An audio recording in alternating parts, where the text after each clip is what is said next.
The episode picks up from where we left off when the Viltrumite Conquest arrives on Earth to check Mark's progress. Mark isn't in a mood and decides to talk with his fists, to which their fight leaves the city in ruins as innocent bystanders get caught in their battle. Conquest claims that Anissa would have told him by now how the Viltrum Empire would turn this wretched planet into a utopia, but not him. Unlike the others, Conquest prefers Mark to resist as he enjoys fighting. He claims that there's no greater pleasure than feeling the warmth of his fists drenched in blood. When he reaches out to him, Mark catches him off guard and smashes him through several buildings. Conquest emerges from the wreckage unscathed and pulls Mark from under the rubble. He then grabs Mark by the neck to choke him and demands more fighting. Mark breaks free of his hold and kicks him away, which impresses him. Mark keeps it up and connects his attacks to land a decisive blow that sends Conquest into outer space.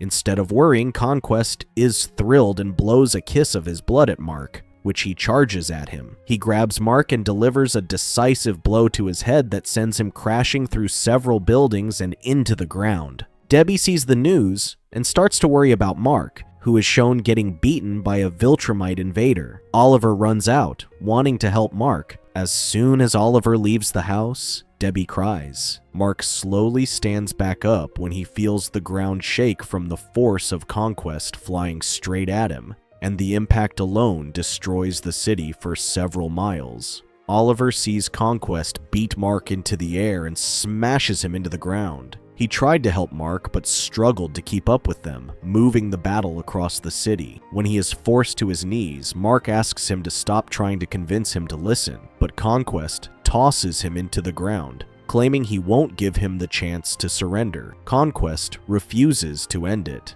claiming he enjoys it so much. He tries to convince Mark not to give up on the fight, and claims he needs the right motivation. Out of nowhere, Oliver catches up to them and sucker punches Conquest. When he recklessly charges at him, Conquest knocks him down and grabs him by the leg. Suddenly, Mark comes to his rescue and sends Conquest flying with a powerful kick. Mark asks Oliver to leave, but he insists on staying, claiming they can beat an old guy. Conquest rushes at them, but Mark throws Oliver to safety as he is about to get slammed. Mark keeps attacking, but no matter how many punches he dished out, Conquest seems to withstand it all. Meanwhile, Cecil gets furious for being helpless as they watch Conquest beat up Mark. He checks on Sinclair, who is still far from completing his reanimin. Although confident that his reanimin would be a force of nature, he explains that they are still 2 weeks away from a trial run. Elsewhere, Eve finally wakes up from her coma after incurring severe injuries when she learns of Mark fighting against a Viltrumite on the news. Despite her parents' objections,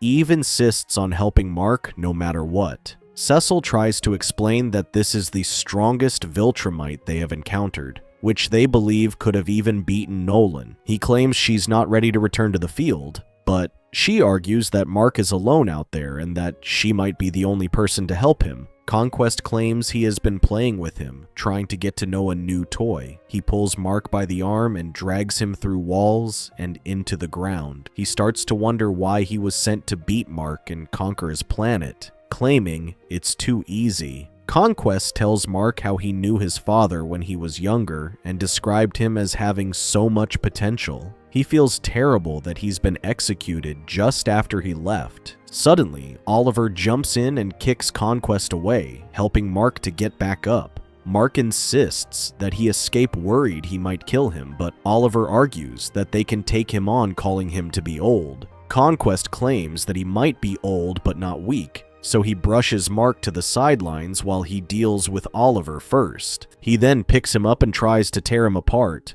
to which Oliver can do nothing but cry and scream in agonizing pain. Mark pushes Conquest away before he can rip Oliver apart with his bare strength. Conquest recovers and turns his attention to Mark, claiming he'd eat his heart. Cecil arrives and escapes with an unconscious Oliver, forcing Mark to see how helpless he is. Conquest uses Mark's body to ram it against innocent bystanders, ripping them apart with the impact alone. When he smashes him to the ground, Mark breaks free of his hold and punches back, when Eve suddenly appears on the battlefield, worried for her safety, much to Mark's horror. When Conquest turns his attention to Eve, Mark tries to keep him away from her, but Conquest breaks his leg, to which he falls to the ground from the excruciating pain. Eve runs to Mark, but Conquest easily breaks the barrier she traps him in. Realizing that she needs to focus on the battle ahead, Eve pulls the shattered pieces of the barrier to form a suit around her body. When Conquest tries to charge at her, he suddenly stops, and Eve explains that she increased the density of the air. She keeps the onslaught, but Conquest breaks the giant spiked hammer she was attacking him with. Although she may be able to stand on equal grounds with him, he notices she is breathing hard in the suit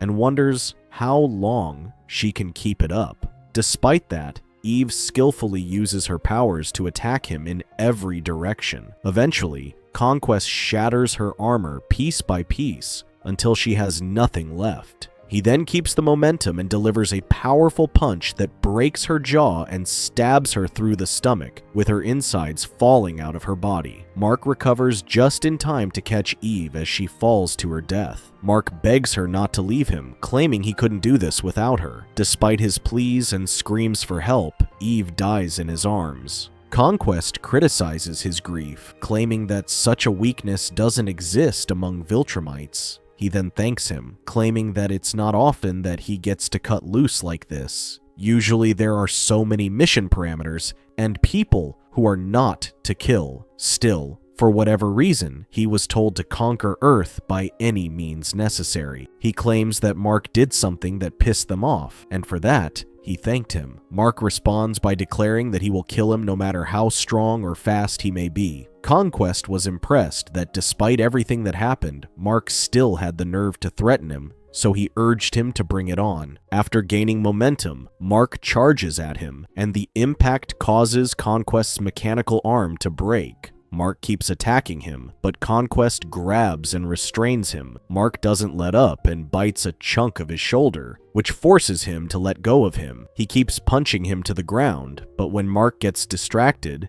Conquest grabs him by the neck and turns the table on him. He tells Mark that he's so lonely as the other Viltrumites are scared of him and that no one wants to be his friend. They send him planet to planet, committing atrocities in their name. He claims he is a victim of his own success, to which he doesn't even get a real name, only a purpose. As he tries to bury Mark into the ground, Eve recovers and attacks Conquest with a powerful ray of light, to which even a hardened Viltrumite like Conquest screams in pain as she burns the skin off his body. When they thought it was over, Conquest stood back up, determined to kill Eve once and for all. Mark screams at him not to touch her and punches him in the face, but Conquest breaks his fingers. Mark refuses to give up, claiming that it is not nearly enough to stop him, to which he then starts headbutting him until he splits and breaks his head wide open. Once he was sure Conquest stopped moving, Mark crawled toward Eve, relieved that she was still alive. He then told her he loved him, to which she did too, and they both passed out. Cecil and the others arrive, horrified to discover the remains of a bloody battle. Later, Mark wakes up at the GDA hospital and is treated for his injuries. Eve tells him that he has been asleep for the last 3 days. When wondering how she survived, Eve explains how she was given powers while still in the womb, but they put mental blocks to limit what she could do. But when something traumatic happens, it overrides those blocks, and she can use her power without limits. Almost dying was stressful enough to allow her to rebuild her entire body. Debbie and Paul check on Mark and are relieved to discover he has woken up despite his injuries. She apologizes for everything being her fault, not realizing the life and the kind of responsibility she had given him when he married Nolan. When Cecil walks in, Mark insists on seeing Conquest's body to ensure that he's dead. Once he does, he asks Cecil to burn it. They later hold a funeral for Rex, to which Rudy gives a wonderful eulogy and takes on Rex's name to honor him. Eve couldn't finish what she was saying, still heartbroken from Rex's sudden passing. She claims that although he cheated on her multiple times, she truly did love him.